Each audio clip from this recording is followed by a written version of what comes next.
Hello, you are on episode 3 on a teacher's journey with your host, Robert Corrier Jr.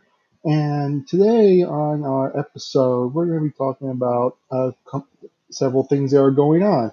So, talking about my current situation, what's going on since the coronavirus has happened. And what I'm going to talk about also is about virtual learning. So, about virtual learning and time management and the future of virtual learning going forward. So, stay tuned, please sit down, listen, relax, and hear my thoughts about these. Okay, so I'm going to talk about what my current situation is regarding to the coronavirus. I am recording this on Thursday, and on Thursday is and you'll be listening to this on Friday or afterwards. And basically, right now it's about the third week since schools have closed in my area of New Jersey, and we are here right now at home.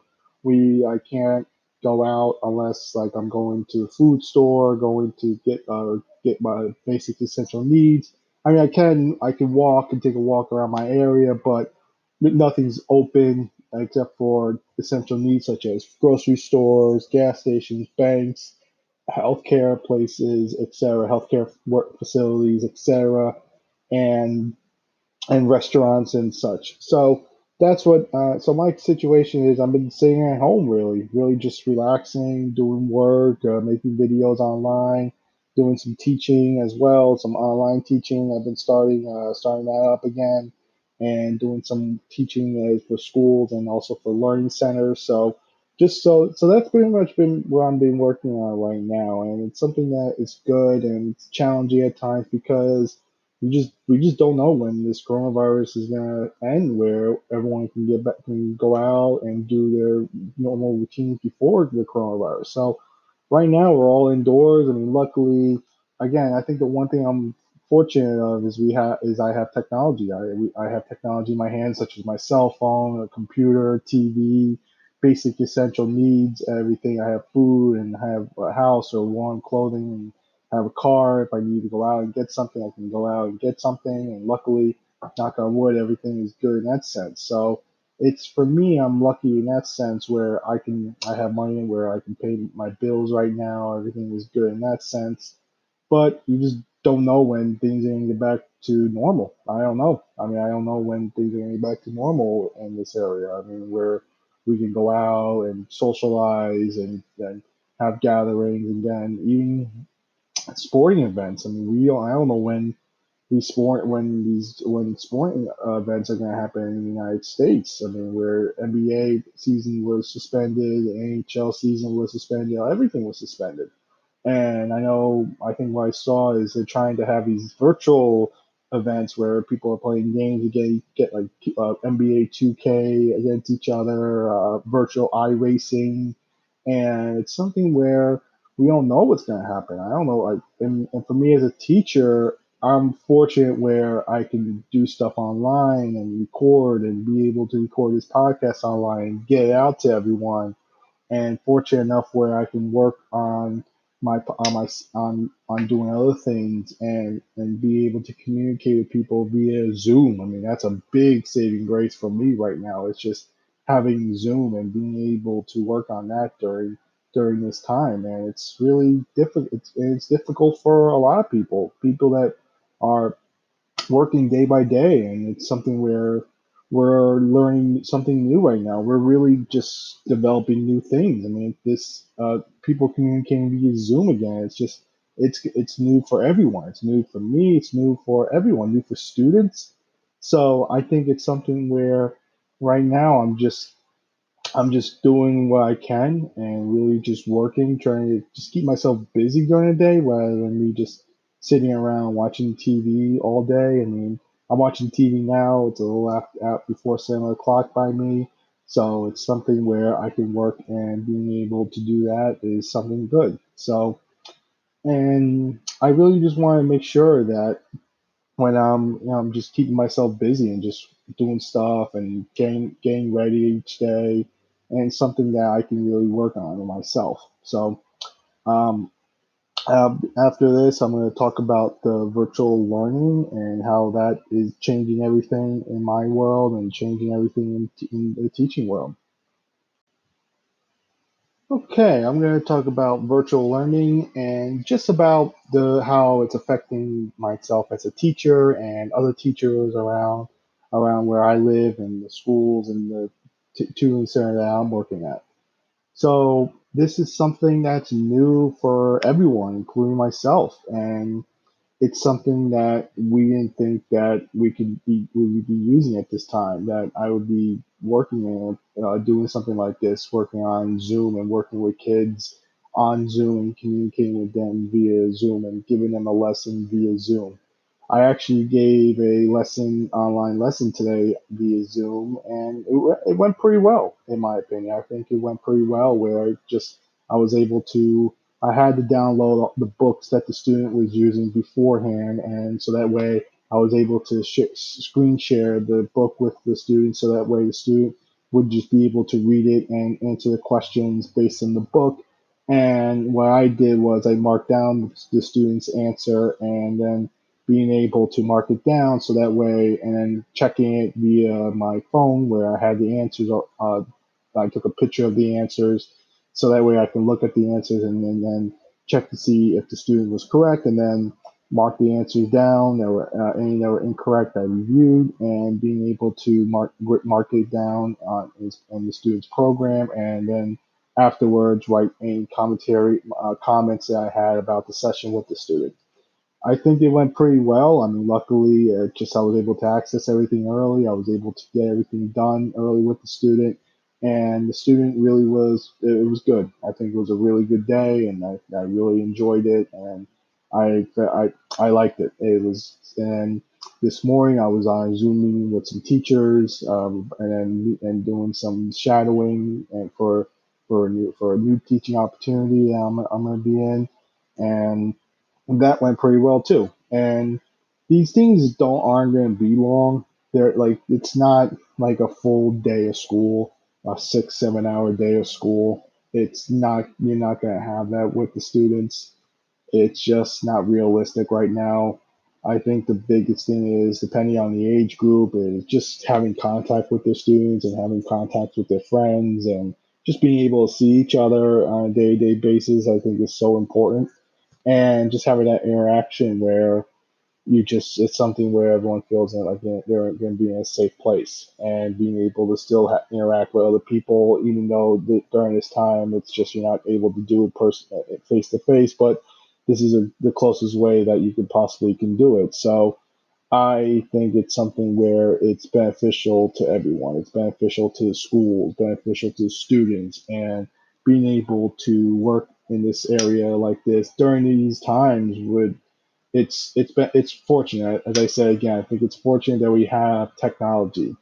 I think if this was I've been hearing these videos and watching stuff and talking to people. Imagine if this happened 10, 20, 30 years ago. I mean, would we be doing some like what would happen? I mean, how would you communicate with your students? I mean, what I like I mean, would you like just be calling them? Would you be going on the internet? I mean, how would you be able to communicate with the students if the student was having trouble with something? How would they be able to communicate with myself as a teacher? So it's something where I think it's really beneficial to have right now. And it's fortunate that we can have this. We're very lucky about this. I mean, I'm lucky that I can have a Zoom meeting with students. I can have a Zoom session with a student. I can do it right in front of my house. Right in my house. I can come in, just do it from my home, just make sure I have everything prepped beforehand, have everything set up, and then really just ready to go. It's easy.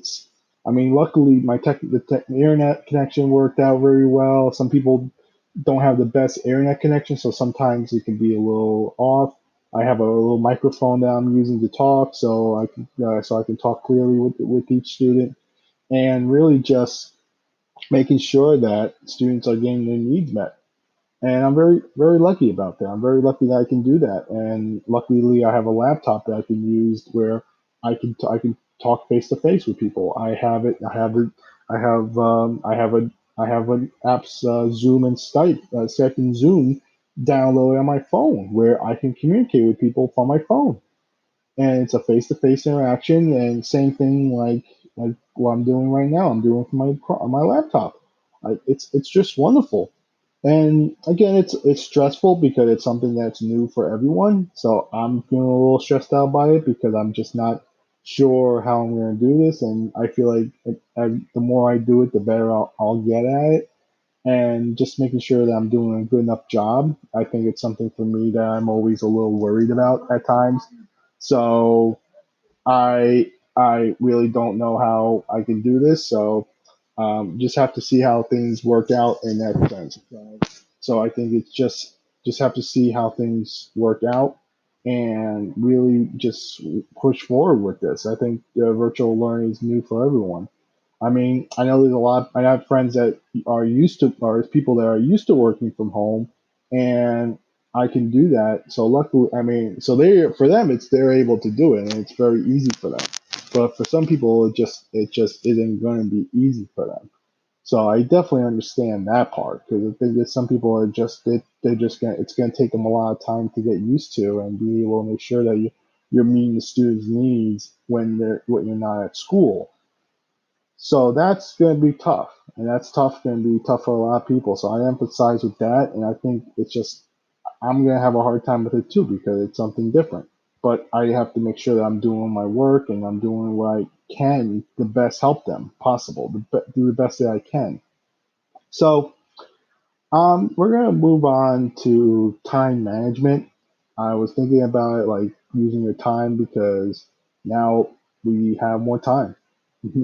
We have more time to do things. We have more time to do stuff. We can watch TV. We have more shows we can watch. I mean, if you have Netflix, you have Prime, Hulu.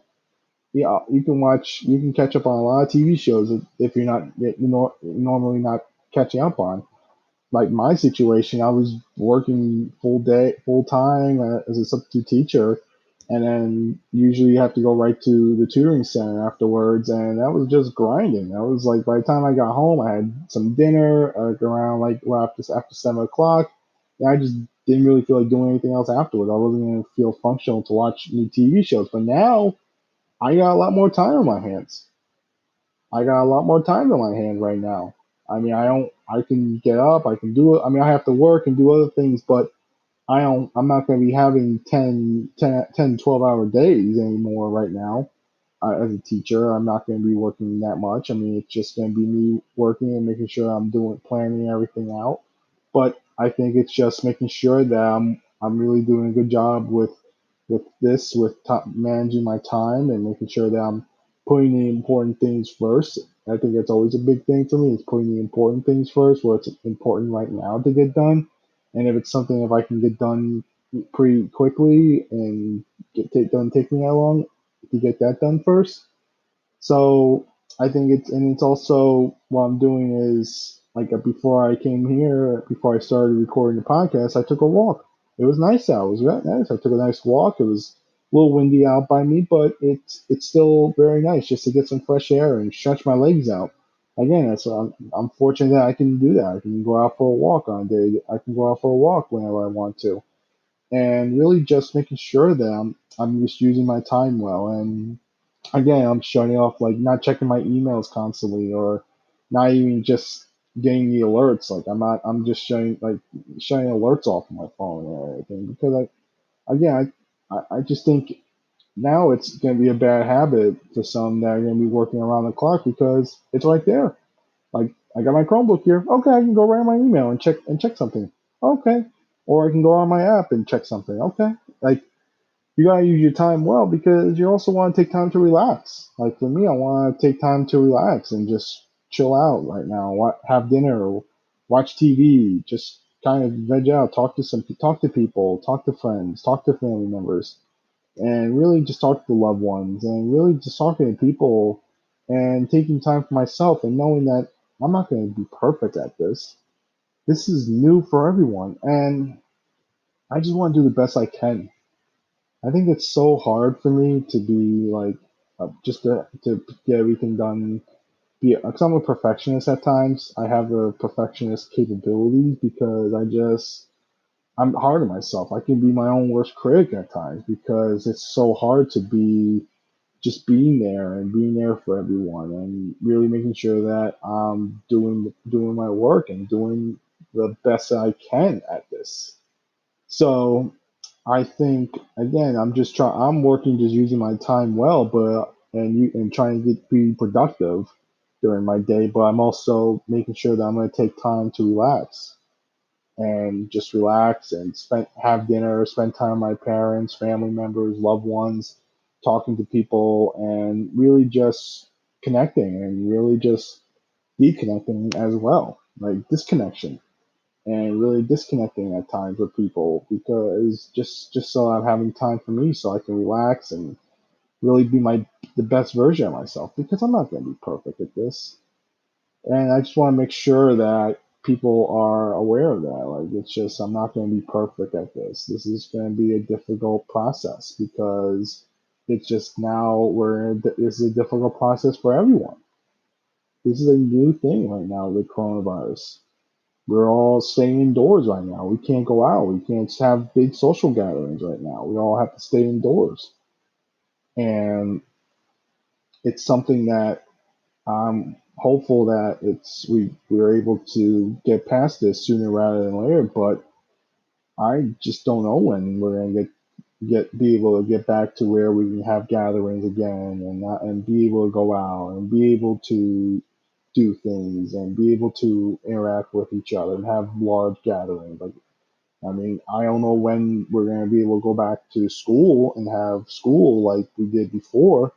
I don't know. I couldn't tell you when we're gonna have that.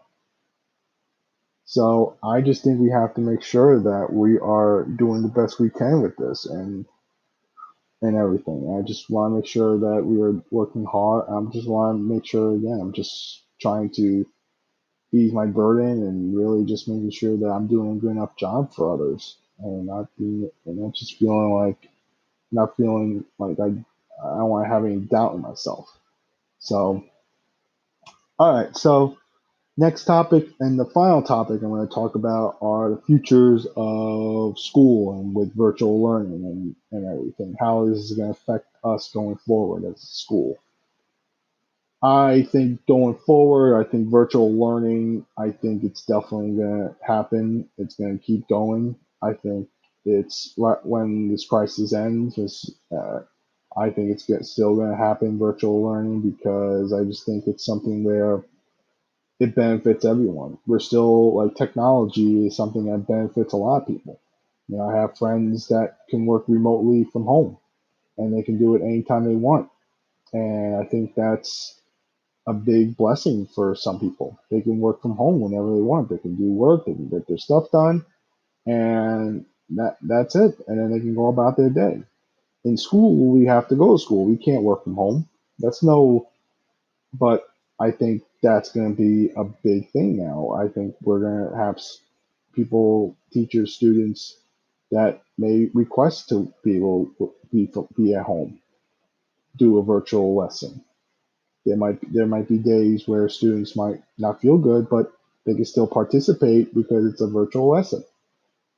Or if it's a snow day, or if school has to close for whatever reason, you can still do a virtual lesson and still do like a small little lesson just to check in on students, see how they're doing.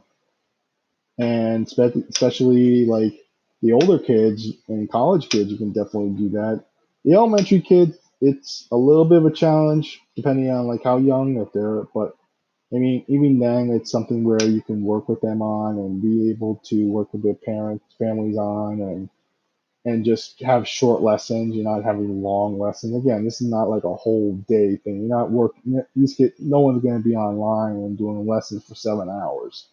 It's just not possible. I mean, you can't do that. I mean, I have tutoring sessions like an hour and a half. I mean, it's. I mean, for some kids might be only an hour or a half hour. It's really just you're just trying to keep them do the best they can. And I really applaud the effort of everyone to be able to have virtual learning so quickly and I'm fortunate that I'm a part of it because it's something that benefits me as a teacher, and something that I can learn as another skill as a teacher, being able to teach virtually to kids and to work with kids virtually, and it's a big benefit for everyone. I think again we just have to we're gonna have to balance it and see how much we can use it, and it's gonna depend on the area that you live in, and just see how that's gonna work. So I just want to make sure that I think I think virtual learning is going to be here for a long time. I think it's something that's going to benefit people going forward, benefit kids, benefit teachers, benefit schools, administrations, tutoring, whomever. Because it's just you're saving time. You're working with the kids one on one. You can have that. You can still have that interaction on a day to day basis, and again, you just save time. Like if there's any emergency like this, you can just have it. So, so this is the end of the episode. If you want to support the episode, you can always make a donation. Whatever you want to do, you can. It's entirely up to you. Again, I thank you for listening to this episode. And again, please listen. It's available on Spotify, Apple, Google, and many other podcast forums that you can listen to. So if once you're on there, please subscribe. That way you can get new episodes right onto your platform and be able to listen whenever you want. So again, this is A Teacher's Journey with Robert Corrier Jr., episode 3, and thank you so much for listening. Have a great day.